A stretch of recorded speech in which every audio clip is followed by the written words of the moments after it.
Hi guys. I'm a little bit nervous to be sitting down and filming this video. I'm going to be talking kind of about my faith, my beliefs, why I believe some of the things that I do, and also answering some questions that you guys have asked me. Some are more faith-based, some are more just life ideology-based, I guess, and then others get a little bit more political as well. I'm just going to put this at the top of the video so you are aware. I'm a Christian. I go to a Baptist church. I'm a conservative. I've been both of those things since I was old enough to understand those things, and all of my beliefs stem from that, which falls into my daily life, the way that I carry and hold relationships, the way that I treat my body and my family and the people around me, the way that I think about politics. I think your core values and beliefs reach into every other aspect of your life, and I'm going to be blunt here. I think if you don't let your morals and your beliefs affect every other aspect of your life, your morals and beliefs are not firm enough and you do not stand strong enough on those beliefs. Just wanted to put that information at the top of the video so you can see where I'm coming from. I guess we'll go ahead and get into it, and I think the most important thing to start with at the top of this video is my personal walk in my faith. I became a Christian when I was about 7 or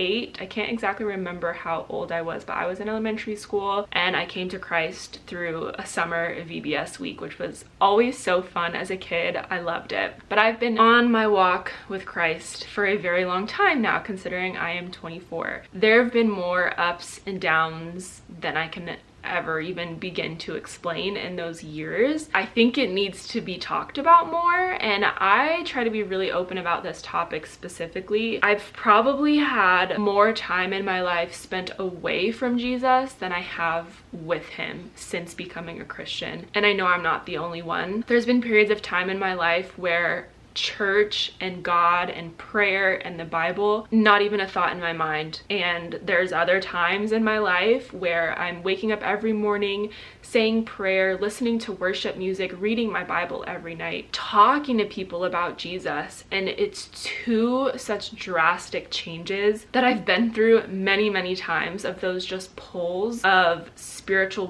warfare, I guess, in my life. And I just wanted to explain that at the top of the video, to say that there are things I've done in my life that I wish I hadn't, and it's because I was not strong in my faith at the time, and I was trying to be more like the world instead of more like Jesus. And this will make sense in a second when I get into the next topic, but basically everyone's journey looks different with their walk with Christ. Some people, they find Jesus and they stick with him like this, and I so wish I was that kind of person. I'm just not. I hope that from here on out I can be that person and I will not continue to stray. And I think it's also important to emphasize the spiritual warfare, the spiritual battle that is constantly going on. There's not a single issue in this world that is not a spiritual battle. Every topic you can ever imagine, it's all a spiritual battle, and you kind of just have to pick which side that you're gonna be on. Are you gonna be on the good side, or are you gonna be on the evil side? And then kind of last thing on this topic a little bit, having a community of like-minded people is so helpful. I can't even explain how important I think it is to have a community of people who think like you and want to live life like you, because it kind of keeps everyone on track. And that is a big reason why I openly post my beliefs and opinions on social media, even knowing my beliefs usually are not going to be the mainstream opinion. A lot of times it's going to upset people. People don't like it. They're never going to agree with me, and that's okay, because the people who do agree with me, we flock together and we're able to kind of just do life together and share our opinions together. And I think it's just really important, whether you think your opinion is popular or not. I don't think there's anything wrong in sharing it, because just because someone disagrees with me doesn't mean that I'm wrong. I stand firm in my beliefs. I hold strong to the truth that I know is the truth, and I will continue to share that. And if it upsets people, they're of course free to leave. But I just hope that I can change one heart and one mind at a time by just being real and sharing what I believe. Now that that has been said, I'm gonna get into some questions that I've gotten on my Instagram. I made a comment the other day about being passionate about roles in the family. So specifically a role of a father and the role of a mother. And one of you guys asked, what do I mean by that? So I'm gonna give you a little bit more clarification on that. So I think the roles of a family are so important, and I think that's a huge problem we have in America. Fatherlessness in homes. I think that it's so sad that it's such a common thing in our nation, and it's something I severely wish that we could change and that we need to work on. Unfortunately, our society is wants women to be able to handle all, and so we kind of push fathers out of the picture, and I think we should be doing the opposite. We should be talking about how important it is to have a father in the home, and here's why. I'm going to talk about the roles I think a father should have and the roles I think a mother plays. Those roles need to go hand in hand between a mother and a father, and it's not right to put all of those roles on either party, and that's why it's so important to have both. So for the men of the household, I believe their biggest roles in the family are discipline, safety, or protection, both of the mind, spirit, and physically. I believe they should be taking care of like guidance and leadership, specifically with his wife and with his children, teaching them the correct morals, teaching them truth, helping them grow in that. And then I know this is a little bit controversial, but I do also believe that the men should be taking care of the family financially, because I believe that a mother is most helpful to her family by being at home with the kids, taking care of the kids, and also taking care of the home. Therefore, the father would be the one bringing in the main stream of income. That does not mean that I'm against women working or against women having some sort of income, but I do believe if a woman has children, her most important role is being with her children. And then also just keeping the home happy as a whole, whether that be cooking or cleaning or playing with the kids. And then nourishment. Of course, I believe men can help in the kitchen as well. That's awesome. But I think the role of women being in the kitchen is just something we kind of innately do. I think once we let ourselves really dig into like our femininity, is that a word? We realize that taking care of our family is so empowering. Cooking for them, packing lunches for them, keeping the house clean for them, making sure they have clean laundry. All of that is so fulfilling as a woman who's taking care of her family. And I can tell you that from firsthand experience. No, I don't have children yet, but there's just something about buying the groceries and prepping the food and feeding my boyfriend. It's really fulfilling. And I think it feels that way because it's meant to feel that way. I think the Lord created man and woman different and gave them different responsibilities for a reason. And I think instead of trying to stray away from those and do something that's like against the grid, we should just fall into what comes natural for our biology. Enough about that. I feel like I'm kind of talking in circles. This video is gonna get really long if I go so deep into each topic. Next question, someone asked, what do I think about porn? I've talked about this a little bit on my Instagram, and I will continue to talk about it there. If you wanna follow me over there, follow a girl on Instagram called Rach something. I can't remember her name right now. She talks a lot about this. She is a completely faith-based Instagram, so she talks a lot about scripture around same-sex attraction, pornography, all kinds of different things like that. And she's got some really good sources.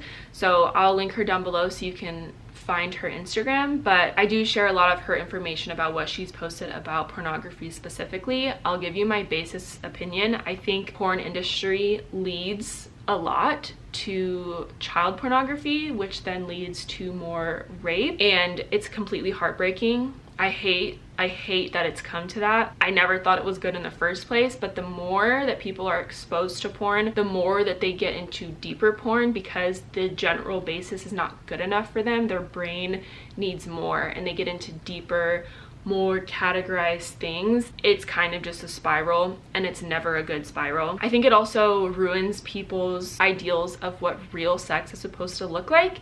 We all know that porn is fake. A lot of the time porn is not even consensual. I mean, obviously, if you know me, I think that is completely against God's natural design for sex. I do believe that sex should be had in a marriage only and between a man and a woman, and porn completely throws those ideals out the window. It's damaging to the mind, it's damaging to the soul, and it's damaging to the body because your body will no longer respond to sex the way that it should have because it has been overworked and has become normalized to this self-satisfaction that is not meant to be that way. All right, these next two questions are more politics based. What do you think about arming teachers in school to protect the kids? I think this is a good idea. I like it. I would support it as long as the teachers have obviously proper training, as long as these teachers feel comfortable being armed. I definitely don't want to force someone to be armed if they're not comfortable with that. So as long as they're comfortable with it, they have proper training and licensing, and of course go through a background check, I would be for this. As long as they're required to wear their weapon on their bodies at all times. I would hate there to be some freak accident where it was sitting on a desk or something and a child picked it up. Obviously, I think all of that would be discussed into further legislation if this were to be something that people were actually considering, which I feel like they're not. But in my opinion, I think a better solution would be to get retired vets who want something to do. I think that we should pay them to arm schools. They're already trained. A lot of time when vets come home, they need something to do. A lot of times they're homeless. So if we were able to give them this job that would pay and then they would be able to have a home, I think it would kind of just be a win-win-win for everyone. We would be protecting our children with armed citizens. They would be armed vets who obviously already care about our country, and I think they would be passionate about doing this, and it would give them an income. Next question says, what are your thoughts on climate change? This is a topic I really am not interested in, and honestly, I don't have much to say about it. I don't really care about it, to be completely honest. There's things that we try to do in the US, and they can only help so much because we are not the main contributors to climate change and the issues in the environment. It's mostly China, and we can try as hard as we want to in the US to make things better, but if we don't also have the rest of the world on board, we're not going to make a dent. It's kind of a waste of time, and I think we can be putting this energy towards a million other things. The last 3 questions relate to specifically my boyfriend and I and our relationship. These topics are sometimes hard for me to answer. I like answering them to give people insight and to help people in their own personal relationships and their thoughts and what they're going through, but at the same time, I also want to have privacy within my relationship, and especially my boyfriend, he likes his privacy as well. I'm much more open online than he is, and so we try to find this balance while also helping you kind of figure out your life as well. So just keep that in mind as I answer these questions. Although the first one's a bit silly. This question said, what would you do if Zachary told you he was transgender? I think this question was sent in as a joke. I truly do, probably by one of his friends. As much as I would like to answer this question in a serious matter, it's just so far-fetched because it would literally never happen. I don't even have an answer for you, and if I was forced to give you an answer, we would not be together anymore. Oh, you're such a bigot, whatever. Stop. If my boyfriend came to me and told me he was transgender, we would break up, because guess what? That means that we do not have the same core beliefs and values. And I do not want to be with someone, and definitely not married to someone, who does not have the same beliefs as me from our very core. All right, this next question says, the Bible says that if you burn with passion, you are to get married. So why aren't you and your boyfriend married yet? I talked about this in my last sit down Q&A. You guys are really curious about me and my boyfriend getting married, not getting married, do we have sex? Like, you guys are kind of nosy about it, and I get it. I've opened myself up to these questions, so it's partially my fault, and I continue to answer them, so you continue to ask them. Although I've already answered this question. Just a couple base points. I'm not going to propose to myself, and I'm not going to propose to my boyfriend. So this is not a one-sided timeline. It takes 2 to get married. It takes 2 to have a proposal, and that is being left up to my boyfriend. Again, like I've said before, he is the man in the relationship. I give him full authority to take charge being the man in the relationship, and so I'm kind of waiting for his timeline on that. Again, it's always in good discussion. We've been discussing getting married for years now, and it is in our timeline, and it is something we are going to do. It's just not something that has happened yet. As far as your reference to saying that the Bible says if you burn with passion that you should get married, I don't really know how I feel about that specific verse. I will be honest with you, I did not go research that and read it in context, so I don't know if you included that in correct context or you just cherry-picked a verse out of the Bible and went with it. So I don't really have an answer on that specifically, and I think that's all I'm gonna say about us getting married until we get married, because I think I've said enough, and I think anything further than that is people just wanting to know too much. Last question, is your boyfriend going to work a job that will support you being a stay-at-home mom? First of all, he already does. If we were to somehow get pregnant right now, we've already decided I'm going to be a stay-at-home mom, no matter how we have to make it work, but his job already supports that. So again, if we were to get pregnant today, we would be okay, and we know that that's what we want out of our relationship. But also, hello, I'm on social media, and one of these days it will hopefully bring in more monetary funds than Zachary's job at the moment. And that's just because depending on what you do on social media, you can actually make a lot of money, and you can do it from home, and you can do it on your own timeline.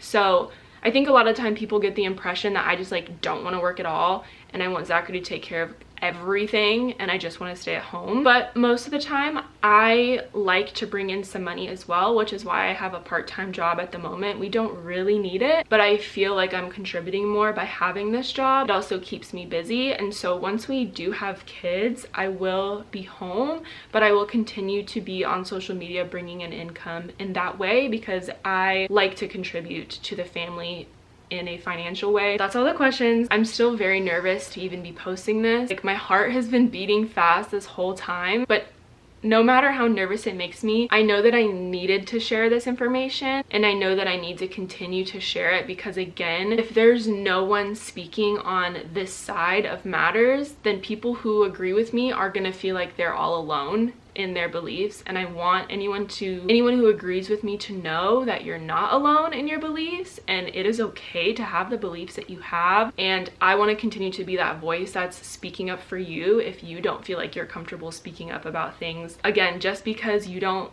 agree with the mainstream does not mean you're wrong. I will continue to stand up for what I believe in. I will continue to share what I believe in, and I will continue to explain why I believe what I do. I promise to continue to grow deeper in my faith, to continue to share more about that, to continue to do research on political issues and tie those back into my Christian faith beliefs and share that information as well. I will not be silenced. That's a good way to put it. Thank you for taking the time to hear me out. Thank you for listening. Again, I talk about this stuff almost daily on my Instagram, so if you are interested in like knowing more about this, just follow me over there. I kind of share stuff from a lot of different pages daily, and you'll get a lot more information that way. I like to say that people know how to get their thoughts out and make their thoughts into shareable words a whole lot better than I do. So most of the time I share stuff from other people that I agree with. It's less often that I create my own content for these topics. So